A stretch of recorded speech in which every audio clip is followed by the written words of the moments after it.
Ceci étant, je vous rappelle qu'il y a quand même une partie des détentions animales qui sont réglementées, c'est notamment sur les chiens dangereux. D'ailleurs, c'est une loi qui a été faite n'importe comment et qui n'a pas empêché un certain nombre d'animaux de continuer à mordre, puisqu'à l'époque, on n'a pas voulu légiférer sur le labrador, qui était le chien de compagnie de tout le monde, qui pourtant est le chien qui mord le plus, voilà, et qui agresse le plus d'êtres humains. Parce que ce n'est pas de tous les présidents de la République. Donc, le problème, voilà, c'était le chien du président de la République.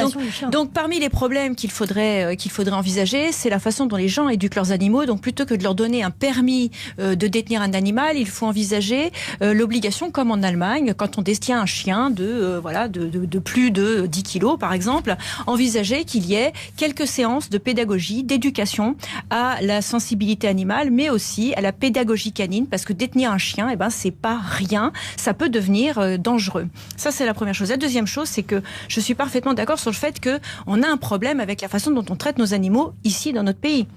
Il y a une loi européenne sur la sensibilité animale pour laquelle on accorde des dérogations, notamment pour l'abattage rituel, qui pour moi est quelque chose d'absolument scandaleux, qui est en train de se répandre de plus en plus. Et d'ailleurs, on ne sait pas aujourd'hui si on consomme ou pas de la viande qui a été abattue rituellement, parce qu'on ne le sait réellement pas, ça n'est pas étiqueté.